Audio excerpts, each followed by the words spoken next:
Olá, seja bem-vindo ao canal Leitura Bíblica com Bruno Alves. No vídeo de hoje eu quero trazer o seguinte tema: por que as igrejas evangélicas no Brasil não utilizam a cruz ou o sinal da cruz em seus templos, a parte externa do seu templo? Por que o templo evangélico ele não possui essa cruz externa? Vou aqui tratar rapidamente sobre esse assunto e é bem interessante que muitas das vezes a gente tem essa pergunta na mente e a gente fica sem resposta. Mas eu vou tentar aqui, de forma bem clara, trazer para vocês entenderem o porquê. Será que é questão de pecado? Será que os protestantes ou os evangélicos acham que a cruz é maldição, né? Porque está escrito aqui, maldito todo aquele que for pendurado no madeiro, né? Vamos ver um pouquinho dessa questão. Na verdade, a gente vai ter que voltar um pouquinho lá no ano de 1500, 1517, mais ou menos, quando da Reforma Protestante, né? Então, o que foi a Reforma Protestante? A Reforma Protestante foi ali quando houve-se o rompimento da Igreja Católica e surgiram os evangélicos. Então, o que acontece? Chegou um tempo em que um padre chamado Martinho Lutero, ele não estava contente com algumas imposições da Igreja Católica, porque naquela época a Igreja era uma só, né? Para você entender o contexto, a Igreja Imperial, a Igreja que comandava, era a Igreja Católica, que era do sentido de universal, era a única igreja que era a Igreja Católica Apostólica Romana. Então surgiu-se a necessidade, em um período, de eles construírem a Basílica de São Pedro, né? E aí eles tiveram uma dificuldade, porque a igreja não tinha tanto dinheiro assim para poder partir para essa empreitada. Então alguém lá atrás decidiu, né, teve uma ideia, falou assim, olha, já que a gente acredita no purgatório, a gente pode tratar indulgências, a gente pode criar certificados, né, dizendo que a partir do momento em que aquela pessoa comprar aquela indulgência, a alma do seu parente lá, né, do seu amigo, do seu ente querido que tiver lá no purgatório, passando pelo período ali da purificação para ir para o céu, que são isso que eles acreditam, a partir do momento que a moeda cair lá na caixinha, essa alma vai ser liberta. Então a gente vai dar um certificado, né, para eles dizendo que aquela alma está liberta lá do purgatório. E aí chama-se indulgências, né? Então as pessoas vinham e compravam essa indulgência com a fé de que o seu ente querido ele sairia do purgatório e iria para o céu. Pois bem, só que tinha um padre chamado Martinho Lutero, ele leu na Bíblia que o justo viverá pela fé. Então, a vivência cristã, né, a fé é o que comanda. Então, quando ele leu isso, despertou aquilo nele, ele começou a olhar para a igreja, mesmo ele sendo um padre, ele começou a ver que a igreja estava abusando, né? Ela estava usando de muitos meios para ali conquistar o dinheiro, conquistar a riqueza necessária ali para a construção da basílica. E aí, no dia 31 de outubro de 1517, Martinho Lutero, lá no castelo de Wittenberg, na Alemanha, ele fixa 95 teses contra o abuso da Igreja Católica, né? Então, contra algumas coisas, dentre elas as indulgências que ele não achava justo ter que pagar para daí a alma sair do purgatório. Hoje nós temos algo parecido, mas não é o tema desse vídeo. Mais para frente eu faço outro vídeo explicando sobre isso. Então, o que acontece? A igreja chegou para Martinho Lutero e falou: rapaz, se retrata. E ele não quis se retratar. Então, aconteceu que ele foi excomungado. Então, daí surgiu os protestantes, ou como dizem hoje os evangélicos, os crentes. Houve-se esse rompimento com a igreja católica. Então, a partir de 31 de outubro de 1517, ficou conhecido como o Dia da Reforma. Já haviam reformadores anteriores a Martinho Lutero, porém ele que foi o cara que pôs tudo para frente mesmo e ficou como o pai da reforma. Pois bem, e aí surgiram os luteranos, os protestantes, e aí conforme eles iam falando, ia espalhando, e as pessoas, né, claro, o cristianismo protestante ia crescendo durante aí vários e vários anos, vários lugares. Então, o que que acontece? Com essa expansão do protestantismo, aqui na América Latina demorou muito para chegar. Então, até os ingleses chegarem aqui demorou muito mesmo. E quando eles chegam aqui no Brasil, que na época era Portugal ainda, eles têm muita dificuldade. Eles tentaram por várias vezes entrar no Brasil, trazer o protestantismo para cá, e eles não conseguiram. Mas quando chegou o ano ali de 1800, né, 1805 mais ou menos, eles tentaram novamente tentaram entrar. E aí acabou que no ano de 1810, o Brasil ele faz, né, Brasil e Portugal eles fazem um acordo com a Inglaterra. Eles fazem um tratado em que Portugal abria os portos para os ingleses e ali eles tinham um tratado de convivência, um tratado de navegação, um tratado de comércio e também um tratado de amizade, né? E ali eles tinham alguns tópicos, dentre eles a questão da construção de templos. Eu vou ler aqui para vocês poderem entender um pouquinho, tá bom?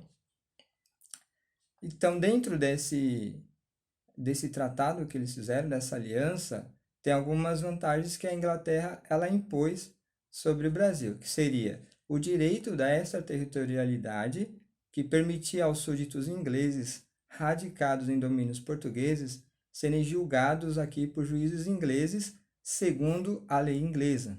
Ou seja, eles estariam dentro de Portugal, dentro do Brasil, mas eles iam fazer os seus julgamentos de acordo com as suas leis. Então, para alguns casos, seria utilizada a sua própria lei, não teria a lei brasileira ou a lei de Portugal envolvida.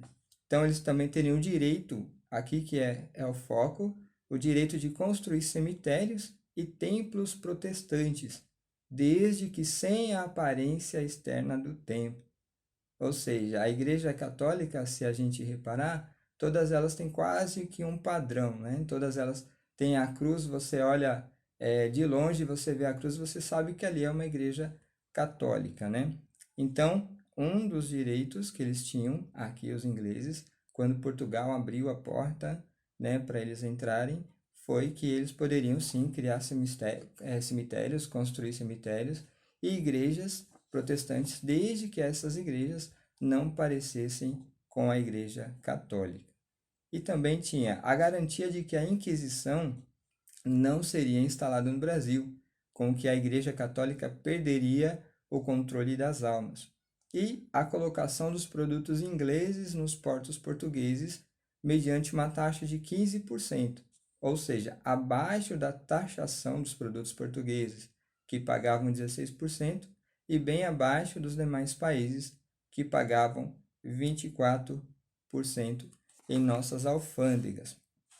Então, são esses os itens do tratado, né, que aí ficou conhecido, né, um tratado firmado entre Portugal e Inglaterra, que seria o tratado de aliança, o tratado de amizade e o tratado de comércio e navegação. Então, uma dessas cláusulas desse tratado é essa questão das igrejas. Os protestantes estariam liberados para construir os seus templos, porém sem parecer com o templo da Igreja Católica. Por isso, a Igreja Evangélica ela não utiliza a cruz em seus templos, simplesmente por isso. Mas também, lá na Constituição Política do Império do Brasil, na Carta de Lei de 25 de março de 1824, ou seja, como se fosse a República, né? Diz o seguinte, eu separei 5 artigos para vocês entenderem também o que Dom Pedro ele colocou ali na Constituição.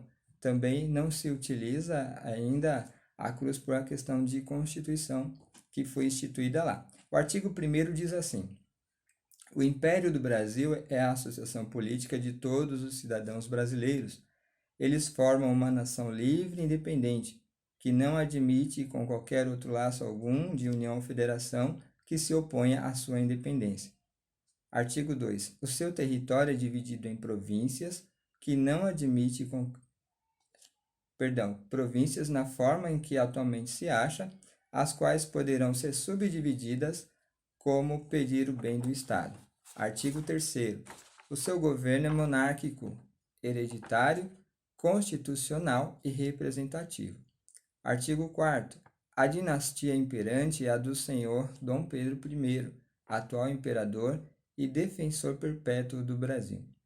E artigo 5º, que é o que mais interessa aqui no tema de hoje, diz assim: a religião católica apostólica romana continuará a ser a religião do Império.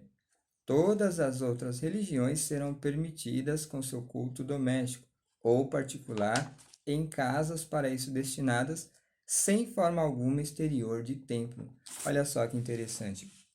Além de Portugal fazer esse tratado com a Inglaterra, de que eles poderiam sim abrir templos aqui, mas desde que não parecessem, né, com as igrejas, lá em 1810, Dom Pedro I ele ratifica através aqui dessa Constituição Política, né, lá em 1824, coloca no artigo 5º que pode-se sim ter os templos, mas que não parecessem com os templos da Igreja Católica. Então, não é pecado, né? Se nós formos olhar para as igrejas dos Estados Unidos, a sua maioria, né? Da maioria das igrejas lá, elas usam cruz. Você identifica a igreja pela cruz. Você olha a cruz lá, você sabe que ali é uma igreja cristã protestante também. Então lá eles não têm essa diferenciação nesse quesito, tá bom? Então não é que é pecado, não é que a gente queira ser católico por ter uma igreja, você vê uma igreja, não se escandalize se é uma igreja evangélica que tem uma cruz, porque na verdade não é pecado. Então tudo isso é uma questão histórica, tá?